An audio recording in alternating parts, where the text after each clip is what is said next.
What's up, everyone? I'm reacting to all the Week 4 matchups, plus all the fantasy studs for Week 4, plus an update for the Patriots-Chiefs game coming right up.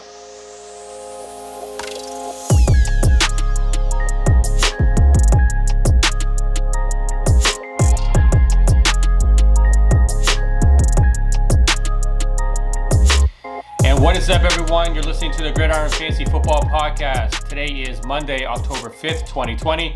And I am Chip, I'm your host, and thank you so much for listening today. If you're a new listener, thank you so much for enjoying us as well. If you'd like to share our podcast, you can find us over on Apple and Google Podcasts, Spotify, Stitcher, iHeartRadio, and Amazon Music. If you'd like to watch us, you can watch us over on YouTube at Gridiron Fantasy Football. So please hit subscribe so you don't miss another episode. And also to support the show. I really appreciate it. It means a lot when you guys hit subscribe and follow the show and whatnot. So with that being the case, let's talk about Week 4. Week 4 was another crazy week in the books.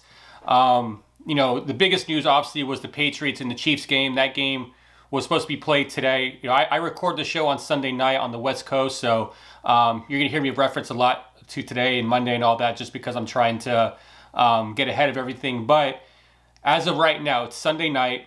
The Patriots and Chiefs game is going to be played Monday night at 7:05 Eastern time. So that was the biggest news that hit. So Cam Newton became positive for COVID.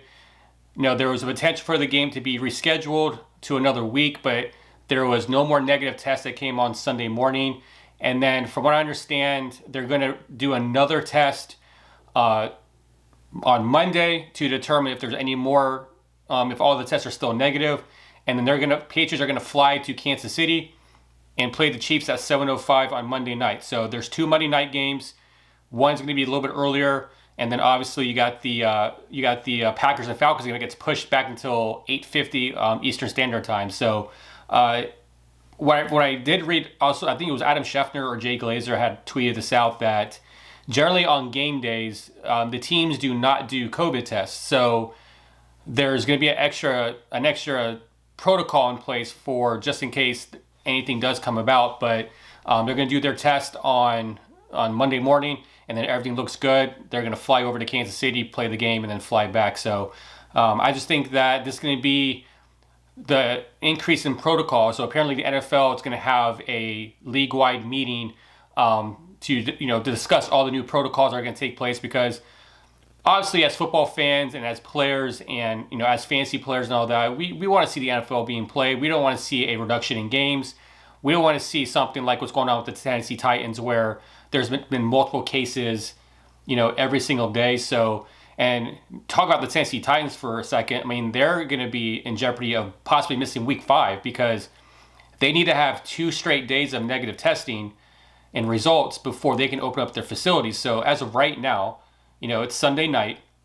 They're not going to be able to open their facility up until Wednesday. And that's if they have 2 days in a row of negative cases in results. So I don't know. It's going to be very interesting to kind of see how this all plays out. But I know that, the commissioner in my main league, they're all like just trying to juggle exactly what to do to make everything fair. Because I know obviously already this week, if you own any Steelers players or Titans players, you had to find a way to, substitute them in with someone else. So it was nice to have some days to kind of think about that. Obviously, we had the waiver wire pickups and all that stuff, but as well. But honestly, it's one of those things where it's hard to replace players so quickly. And I know we have backups, we have our bench players, but sometimes, it's just hard to replace certain players, especially if you have multiple. Like I have somebody in my league who had Ryan Tannehill. They had not Dalvin Cook. They had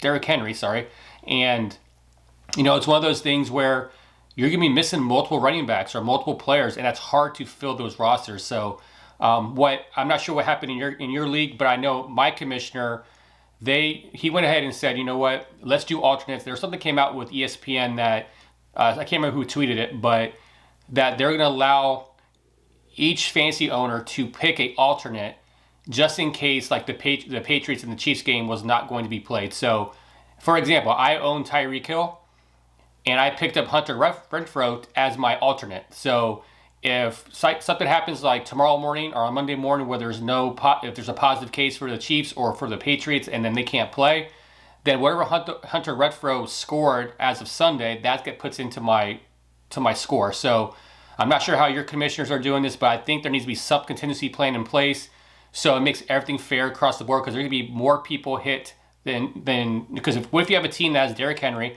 you have Juju, right? Then you have Ryan Tannehill. So if there's going to be teams out there that have multiple players who got hit by this. So luckily enough, it looks like the Patriots and Chiefs game's going to play, but I think it's good to discuss this with your commissioner on how to move forward on replacing players just in case another outbreak happens again and you have to figure out how to replace those players. So I think it makes it fair. I think it allows you to choose who you want. That could be anybody that comes off of the waiver wire. That could be whoever's on your bench. Obviously, it can't, it's different if it's bye weeks. You can't just choose anybody. It has to be someone who currently plays.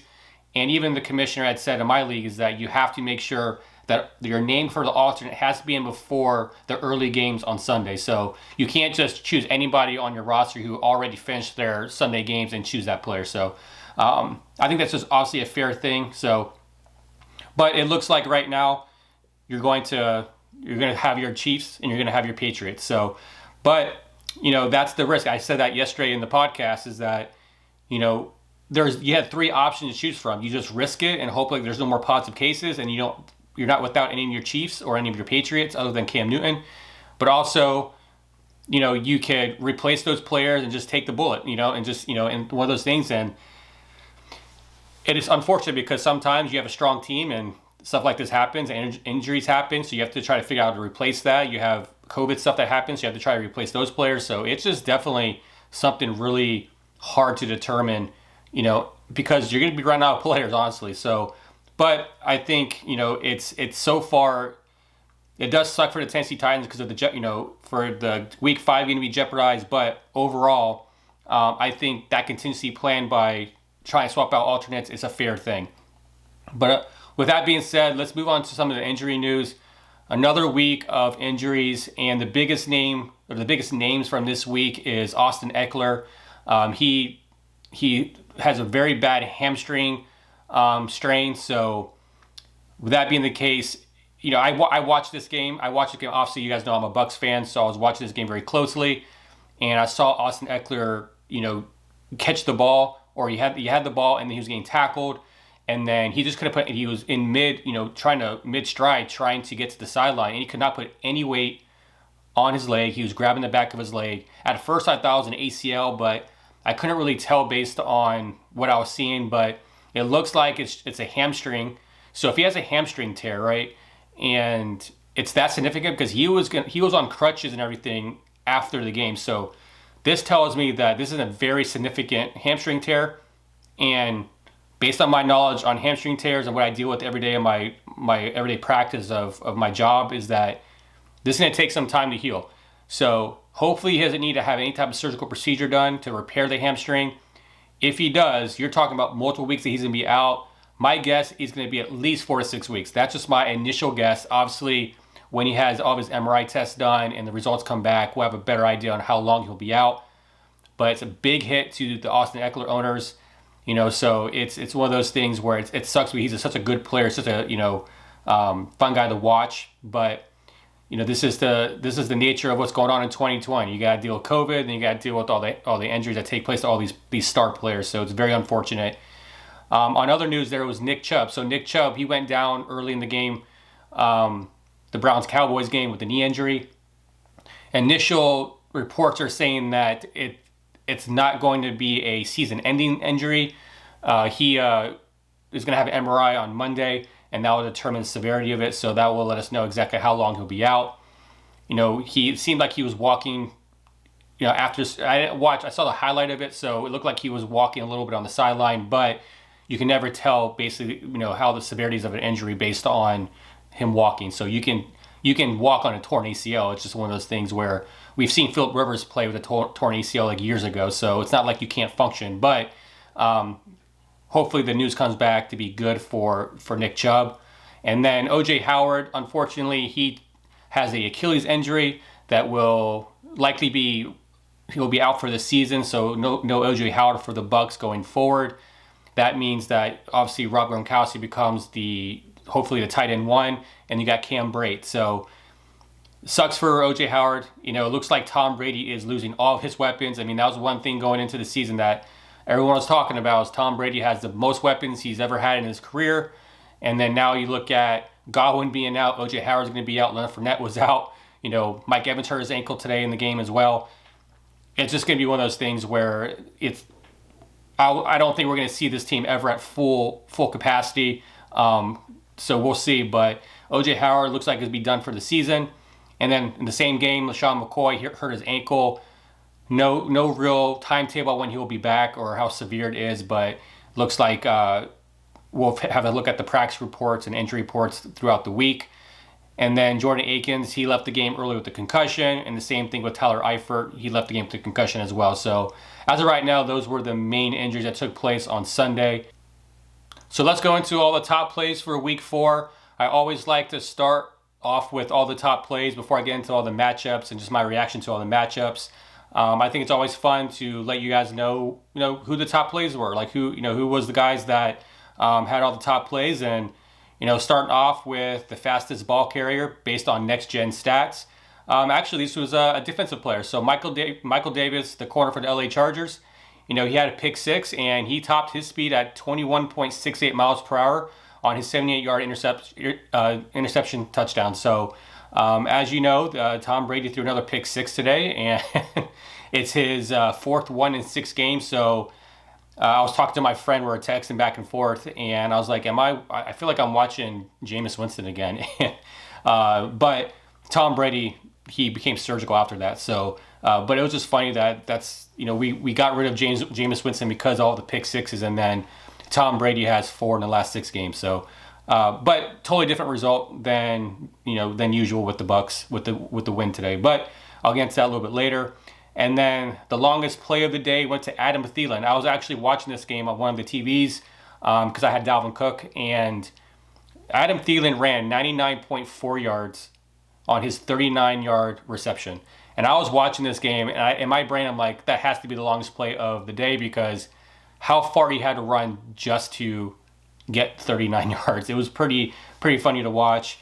But, that was the longest play for week 4. And then when it comes to the improbable completion, so this one kind of got me a little tilted because of my fantasy matchup, but Nick Foles to Allen Robinson, the completion probability was 16.9% on their 16-yard TD reception. And this kind of gets, like I said, this got me a little tilted because I was going against Allen Robinson, and I was up pretty big. And then, based on what I had left going on, towards, Monday night, Allen Robinson, this is the garbage time. I hate garbage time. Garbage time is not fun when you're the one who's losing after the fact. But Allen Robinson was shut down the whole entire game. And then I was watching, I had my phone open, and I was looking at the game cast or whatever, and I saw this touchdown go through, and I'm like, and then the guy went from having having 5.4 points with Allen Robinson to having over 23 points. And I was like, what the heck, man? Nick Foles was doing awful the whole entire game. The Colts were shutting them down, and then this stuff happened. So a little tilted, so sorry about the rant, but it's just one of those things. Fantasy football, man, it gets you stressed out. And then going to I added this one this week, the remarkable rushes. This one goes to OBJ. If you watched the Browns-Cowboys game, and you saw that OBJ he had a long 50-yard rush attempt for a touchdown. And the funny thing is that based on next-gen stats, he was only expected to get 2 yards for that. And they ended up getting 48 over expected yards. So that's crazy to think that he was stopped for 2 yards, and then he was able to get 48 more yards to get his 50-yard touchdown run. So very interesting. And then on the defensive side of the ball, you have the fastest sack. So the fastest sack goes to Matt Judon. He's outside linebacker for the Baltimore Ravens. He sacked the quarterback in 2.2 seconds. So very, very quick to the quarterback. So that's, like I said, that's it's really cool to be able to go over all the top plays for the week, because I think all these players, regardless if they're offensive or defensive players, should get some recognition based on how they do, and if they come up on the top play stat sheet. So with that being said, let's go into the reactions to all the games for Week 4. And let's start off with the Seahawks-Dolphins game. So Russell Wilson continues to have a very good season. They won against the Dolphins 31-23. Russell Wilson continues to be undefeated on the East Coast. And that's one of the things that a lot of West Coast teams have, is that they have a hard time adjusting their body clock. Obviously, like I live on the West Coast. I live in Seattle. So when it's still weird, because I used to live in Florida. I'm from Orlando, Florida, but watching the game at 10 o'clock in the morning, it still is something I cannot get used to. It is weird. I feel like football is meant to be watched in the afternoon, and still watching the games at 10 o'clock and eating breakfast while I'm watching the games is still weird to me. But Russell Wilson continues to be undefeated. He had a good game. He threw for 360 yards. He had 2 touchdowns. He didn't have the 4 touchdowns that we're used to seeing, but it's one of those things where he continues to be, he is still on a hot start for the year, and he continues just to blow it up. And then good game from Chris Carson. Chris Carson had 80 yards and 2 touchdowns. Now, Devontae Parker, he had a good game as well. He had 10 receptions for 110 yards. DK Metcalf had a good game. And the one person I was really disappointed about who didn't have a good game was Preston Williams. Because of the COVID stuff, I had to play Preston Williams today. And the Seahawks have the worst pass defense. So I figured, you know what? I'm going to play Preston Williams. I'm going to chance it that he's going to actually do something against the worst pass defense, and he did nothing, so very frustrating in that game. But overall, the Seahawks go to 4-0, and they're now leading their division. So it's one of those things where, last time they went undefeated, they went to the Super Bowl. I know that's a little early to say that, but the Seahawks so far are just on a hot start. And then going on to the Chargers versus the Bucks. This one got ugly, pretty quick. The Chargers were up, by 2 touchdowns at the beginning of this game. It was about 24-14, and I was getting a little nervous when Tom Brady threw that pick 6. I was like, all right, this is not going to be a fun game. But then again, he got surgical on us. He had 369 yards and 5 passing touchdowns. Great game from Tom Brady, and I think this is something that. This is the difference between having a quarterback like Tom Brady compared to Jameis Winston. I'm a Jameis Winston truther. I like him. I feel like he deserves to be a starting quarterback in the league, just like Cam Newton had every right to be a starting quarterback. But I want to I feel like this game would not have been won if Tom Brady was not our quarterback. But it's one of those things where he has a lot of pieces in place, and I think that makes a big difference, obviously. But like I said, Ronald Jones had a good game. Leonard Fournette did not play. He rushed for 20. He had 20 carries for 111 yards. He had a few drops out of the backfield, which was kind of frustrating, but overall had a good game. And then Joshua Kelly on the other side of the ball. Bucks have a top 5 rush defense, so he did nothing after Austin Eckler left the game. So not a quiet game from him, a quiet game from Hunter Henry. And Mike Evans, he had 7 receptions for 122 yards and a touchdown. Scotty Miller had a big game, so. Scotty Miller's been being talked about in my waiver wire show pretty much every week. I'll probably bring him up again this week. Is that he's Tom Brady's go-to target? I know Tom Brady has Mike Evans and he has, Chris Godwin when he's available. But Scotty Miller is that guy that's underneath that's going to be a very good asset for the Bucks and for Tom Brady. So I think Scotty Miller needs to be now picked up in every league that you have, him available. So going on to the Jags and Bengals. Oh, it's funny. I started with all the Florida teams first. So the Jags and Bengals game, finally Joe Burrow got his first win. His first NFL win. They beat the Jags 33-25. Now Gardner Minshew, he threw for 351 yards and had 2 touchdowns, but had a turnover as well. Joe Mixon, I hope you guys played Joe Mixon this week because I know a lot of people are getting frustrated with Joe Mixon, but he came back. He came to play. He was hot today. He got 3 touchdowns. He had 151 yards on the ground. I mean, dude was great, So it's one of those things where that's the talent that Joe Mixon has. He's a good, he had a reception touchdown as well. So I don't know, Joe Mixon. This is what you get. Once they figure out how to use him, you're gonna see Joe Mixon continue to flourish. So continue to start Joe Mixon, going forward. And then receiving DJ Chark. He had a big game. He had 8 receptions for 95 yards and 2 touchdowns. And I do feel sorry for the person who asked me about who to start I had told you to start Justin Jefferson over DJ Chark because I was nervous about the chest injury, just like I was nervous about Joe Mixon's injury. And I was wrong. But Jefferson did have he had 100 yards, so he didn't have a bad game. He just didn't score any touchdowns. But DJ Chark had a massive game, which is, he's one of the top wide receivers for fantasy this week. So good game from him. And then moving on to the Browns and the Cowboys. Man, this was an ugly game. I mean, ugly in the sense of defensively. Like, Dak Prescott threw for over 500 yards, right? He had 4 touchdowns. He threw the ball almost 60 times. And, of course, he threw an interception at the very end of the game to lose the game, which I don't think it was Dak Prescott's fault. If you watch the game, Amari Cooper stopped on his route. I think that's more to blame Amari Cooper than is Dak Prescott. I think the ball was there. He delivered the ball where it should have been. I think Amari Cooper got happy feet there and didn't want to get hit, so he, but the Cowboys fall to the Browns 49-38. Also, we talked about Nick Chubb being injured, but Kareem Hunt had a good game, and then obviously the story of the game was OBJ. OBJ was doing everything right. He was rushing for touchdowns. He had 2 other touchdowns. Jarvis Landry had a passing touchdown. So there's a lot of craziness happening in this game. Fun game to watch if you like offense, but defensively, the Cowboys and the Browns need to figure something out. But Amari Cooper, he had 12 receptions for 134 yards and a touchdown. So he continues to have a good season. He continues to get the massive share of target share for the Cowboys. Now, CeeDee Lamb had a great game as well. He had 2 touchdowns. Quiet game from Michael Gallup, which was very surprising. But if you're a Amari Cooper owner or a CeeDee Lamb owner, you play them, you're happy with the results.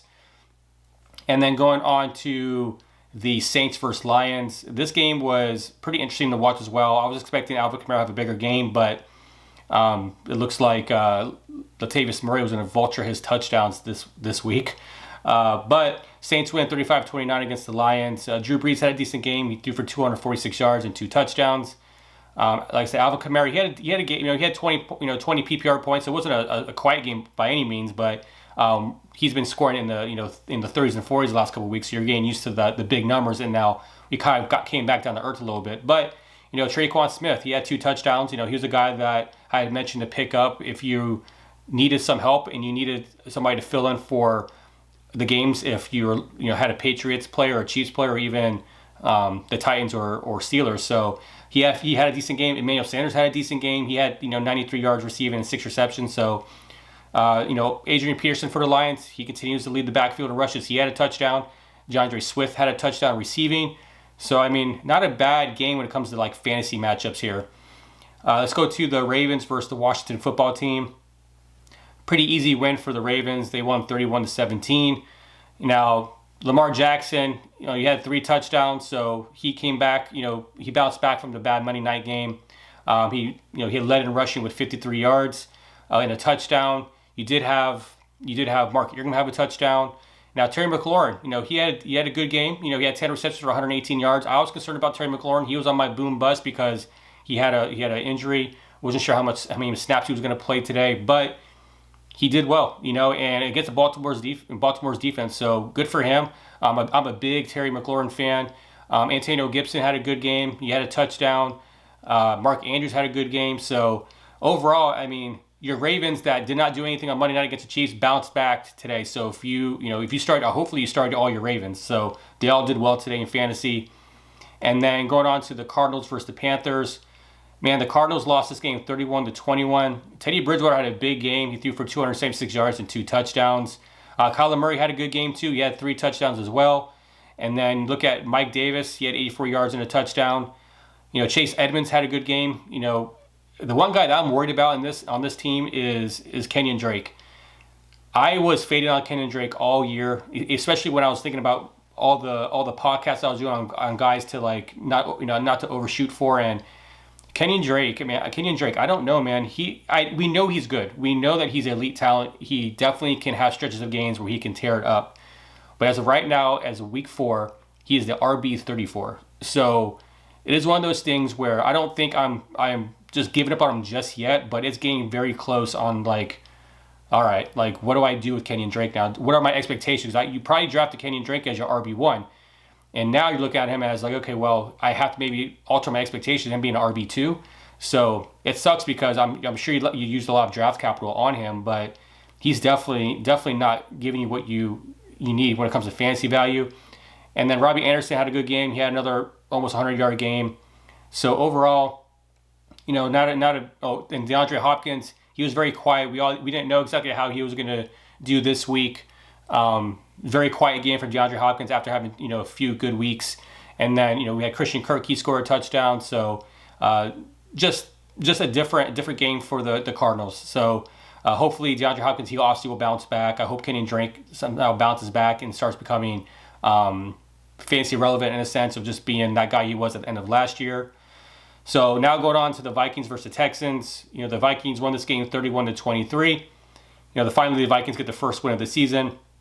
Deshaun Watson had a good game. He had 300 yards and 2 touchdowns. Dalvin Cook continues to have a very good season. He had another 2 touchdowns on the ground and 130 yards.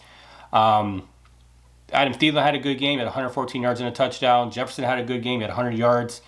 Will Fuller, he's starting to come around. I'm starting to look at Will Fuller like, okay, is this a guy that can be a person that we can start every week? We don't know exactly if he's going to be like a wide receiver 2 or 3 or maybe a flex option, but he's had a couple good weeks so far, so I think Will Fuller's starting to get his groove.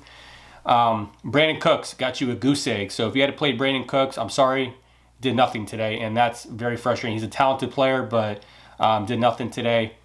Now going on to the Giants versus the Rams.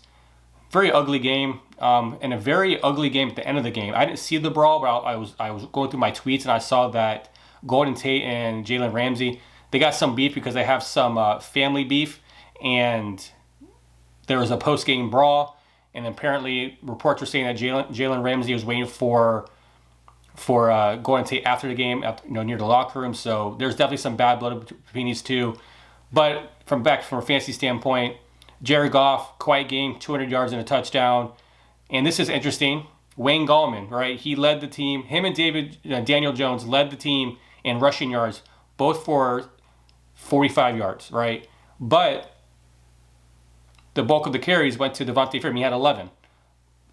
But Wayne Gallman, and like I said, both Wayne Gallman and Daniel Jones both had 6 rushes for 45 yards. So it's looking like they're trying to get Devontae Freeman obviously more involved with the touches, but he didn't do anything with those touches today. So hopefully that changes. Cooper Kupp had a touchdown. This game as well, Darrell Henderson and Malcolm Brown. This is why it's very hard to predict this backfield. Obviously, Darrell Henderson got the start, but he got vultured by Gerald Everett on the touchdown, so he didn't score. But also, Malcolm Brown had a better fantasy game than Gerald Henderson. So this is a backfield, just like the Ravens backfield. It's hard to determine where to go and who you're going to play because any week it could be totally different. But overall, not a very exciting game when it came to fantasy. And then moving on to the Colts versus the Bears. The Colts won 19-11. Quiet game by Phillip Rivers. Quiet game with Jonathan Taylor. He didn't really do much. Nick Foles, like I said, he had his touchdown. His only touchdown went to Allen Robinson at the very end of the game in garbage time. Molly Cox, he had a touchdown, so he's a guy that continues to score. So he looks like he's going to be a guy that, regardless of Jack Doyle being back, he looks like a guy that's going to be the starter going forward. So overall, a good game from Molly Cox. And then going on to the Bills-Raiders game, Josh Allen continues to just be lights out this year. I mean, I know Russell Wilson's having a very good season, and we're all talking about him being the MVP, but Josh Allen definitely has to be in that conversation. Josh Allen had 3 touchdowns again today. You have to give credit where credit's due. He's become a better passer, and he's definitely he's a guy that I expect to have 3 touchdowns every week. That's how it seems right now. But it's one of those things where he's just having a remarkable season. But Derek Carr, he didn't have a bad game. He had 311 yards and 2 touchdowns. Devin Singletary scored, and then Stephon Diggs had over 100 yards today. This was an interesting game because Zach Moss was inactive, so obviously that gave Devin Singletary all the carries. So he did what he could and he got the touchdown. Josh Jacobs had a very quiet game. Hunter Renfrow, because of the injuries to Henry Ruggs and Bryan Edwards, Hunter Renfrow had a quiet game as well. Darren Waller continued with all the targets. he had a decent game as well. But overall, I mean, this game, was kind of the Josh Allen show. Now, he did get hurt, so right before halftime, he landed on his shoulder wrong, and it looks like he did some type of damage to the shoulder, but it was on his non-throwing shoulder, so he had a shoulder harness on. He should not miss any time. If there's any structural damage done to the labrum or to the rotator cuff or anything like that to Josh Allen, he's still going to play. This is exactly what happened with Mitch Trubisky last year. Now, Mitch Trubisky did miss a game, but Josh Allen came back into the game. He's not going to miss any games going forward unless something crazy happens. But as of right now, though, like a fun stat is that, right now, Russell Wilson, Dak Prescott, and Josh Allen are the 3 quarterbacks that have the most fantasy points by a quarterback through the first 4 games of the season since 1950. So, like, we're obviously seeing a lot of passing going on. Like, right now, we've seen that the defenses are way behind of the offense, right? The offenses are scoring so many points that it's taking time for the defenses on these teams to acclimate. So I feel right now, obviously the scoring is going to be very high, but as the weather gets colder, there's snow, there's more rain and all that stuff, the weather gets cold, I just feel like the defenses will finally start coming around. But if you look at how things are in the NFL right now, I mean, we pretty much just went through a whole preseason, right? The first 4 weeks, now we're going to start seeing teams finally click, and I think this is where we're going to start seeing things going forward, things kind of even out a little bit. All right, so let's go on to the Sunday night football game. The Eagles won 25-20. Puts the Eagles in first place of the NFC East at 1-2-1. Very, very back and forth game in the sense of it was just ugly. It didn't seem like these teams were in sync. I mean, they did, obviously there was a few touchdowns here and there, but I don't know, man. I don't know what to think about Miles Sanders right now. I own Miles Sanders in a lot of my leagues, and I'm just not sure on do I trust that? I was going to start James Robinson over Miles Sanders today, and I decided not to. I don't think it's going to matter, but I don't know, man. I'm just wondering how this offense is going to click, and because it doesn't look like it's clicking at all. I know they had the big touchdown at the end of the game to win the game, but it's one of those things where I hope Alshon Jeffrey comes back, Deshaun Jackson comes back, so we can see this offense get a little better. But definitely be interesting to kind of see how the offense looks going forward. But on the 49ers side of the ball, Nick Mullins, he had 200 yards and a touchdown, but they pulled him for C.J. Beathard, and C.J. Beathard came in and took him right down the field. They almost came back and won. They did a Hail Mary in the end zone, which was missed, but be interesting to see, how, who they start if Jimmy G can't come back, if they start Nick Mullins or they start C.J. Beathard, but it'll be interesting to see that. Jerick McKinnon had a good game. He had 54 yards rushing with the touchdown. George Kittle blew up this game. He had 15 receptions for 183 yards and a touchdown. Massive game from him. It was good to see Deebo Samuel back. He was pretty quiet the rest, majority of the game, but he was good to see him back on the field. But I think the top play of the week, regardless of what happens on Monday night, Brandon Ayuk, dude was levitating, to get his touchdown. He jumped over a player. If you guys watch the night football, you know the play that I'm talking about. He was running for the end zone. Guy was in front of him, leaped over him, and it wasn't like he jumped and landed. He hovered for a little bit and then landed into the end zone. So crazy play, but it's good to see a rookie like that, like Brandon Ayuk, go do well. I mean, it's cool to always see rookies do well in the NFL because generally wide receivers that are rookies don't do well. It takes some time for them to adapt. There are going to be some years that we see rookie wide receivers like OBJ or Mike Evans contribute right away. But it's good to see him doing well so far this year and whatnot. So just like every week at the very end of all my reactions to all the games, I like to give you all the studs of the week for week 4. So let's start off with the quarterback position. Dak Prescott, he led the league today in fantasy points with 45.49 fantasy points. Then Brady, Brady was second at 42.58. And then Kyler Murray was third at 32.46. So obviously this is barring any type of outcome from Patrick Mahomes, from Aaron Rodgers, Matt Ryan. So obviously, as of right now, these are the top 3 quarterbacks for fantasy this week. Going on to running back, top guy is Joe Mixon. He had 42.1 PPR points. Dalvin Cook was second with 28.6. And then Melvin Gordon was third on this list at 25.8. So like I said, Aaron Jones could be the guy who leads this week based on what happens with the Packers and Falcons.